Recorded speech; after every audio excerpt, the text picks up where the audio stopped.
குற்றம் புரிதல் எனக்கு இயல்பே, குணமாகக் கொள்ளல் உனக்கு இயல்பே.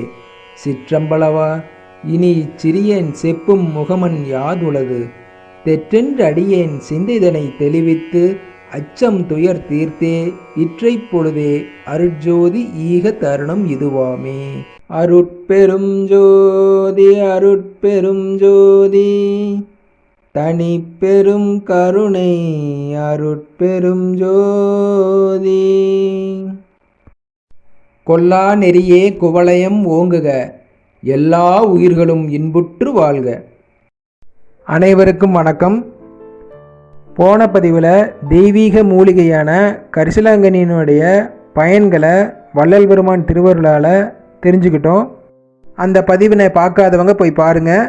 இந்த பதிவில் இன்னொரு தெய்வீக மூலிகையான தூதுளையின் பயன்களை வள்ளல் பெருமானார் திருவருளால் இப்போ நம்ம தெரிஞ்சுக்க போகிறோம். அறிவை விளக்குவதற்கும் கவனசக்தி உண்டு பண்ணுவதற்கும் கரணம் ஓய்வதற்கும் கபத்தை அரிப்பதற்கும் யோகிதையுடைய ஓஷதி தூதுவளை அப்படின்னு வள்ளல் பெருமான் சொல்கிறாரு. அதாவது இந்த தூதுளையை நம்ம பயன்படுத்துவதனால அறிவு விளக்கம் கிடைக்கும் அப்படின்னு சொல்கிறாரு.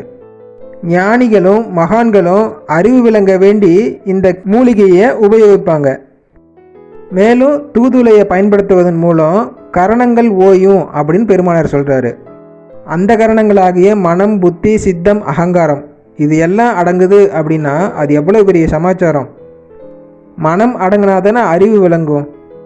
மனித குலத்துக்கு எவ்வளோ பெரிய நன்மைகளை இந்த மூலிகை செய்யுது.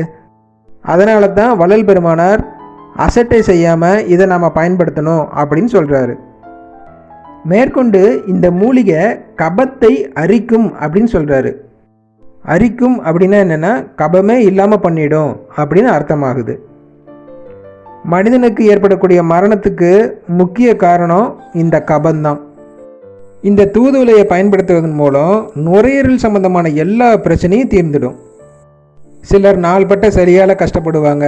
வறட்டு இருமல், ஆஸ்துமா, அலர்ஜி இது மாதிரி ப்ராப்ளத்தினால ரொம்ப சிரமப்படுவாங்க.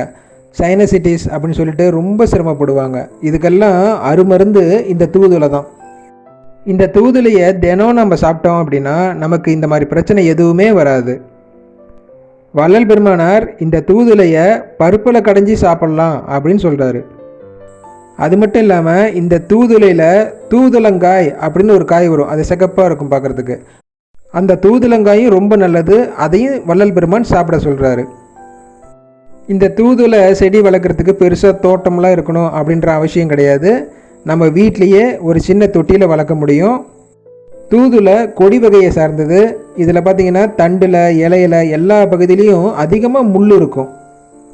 இப்போ ஒரு இலையை நம்ம சாப்பிடணும் அப்படின்னா அந்த இலையை எடுத்து அந்த இலையில் இருக்கக்கூடிய முள்ளை நீக்கிட்டு அந்த இலையை அப்படியே சாப்பிட்லாம். தினம் ஒரு இலை சாப்பிட்டா போதும். அளவுக்கு அதிகமாக சாப்பிடக்கூடாது. தூதுளை இன்றைக்கி நர்சரியில் கூட கிடைக்கிது. நீங்கள் வாங்கிட்டு வந்து வீட்டில் வச்சுக்கலாம். அப்படி இல்லைன்னா எங்கேயாவது தூதுவளை கொடி இருந்தது அப்படின்னா அதில் இருக்கக்கூடிய தண்டை மட்டும் எடுத்துகிட்டு வந்து நீங்கள் ஒரு டம்ளரில் தண்ணியை ஊற்றி அந்த தண்டை போட்டு வச்சிட்டிங்க அப்படின்னா 4-5 நாளில் இலையும் விட்டுடும், கீழே வேரும் வந்துடும். அதை எடுத்து நம்ம தொட்டியில் வச்சுக்கலாம். குடும்பத்தில் இருக்கக்கூடிய எல்லாரும் இதை சாப்பிட்லாம். சின்னவங்க முதல் பெரியவங்க வரை எல்லாரும் தினம் இதை சாப்பிட்லாம். இந்த தூதுளையை தினம் எடுத்துக்கிட்டோம் அப்படின்னா ஆயுசுக்கும் சளி பிடிக்காது. சைனசைட்டிஸ் ப்ராப்ளம்லாம் வரவே வராது.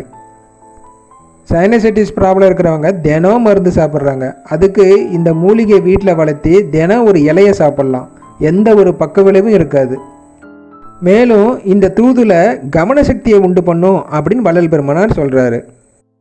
படிக்கிற பிள்ளைங்களுக்கு இதை தினம் கொடுத்தோம் அப்படின்னா அவங்களுக்கு ஞாபக மறதியே வராது. தினம் தினம் சாப்பாட்டில் கீரையாகவோ துவையலாகவோ ரசமாகவோ இந்த தூதுளையை எடுத்துக்க சொல்கிறாரு.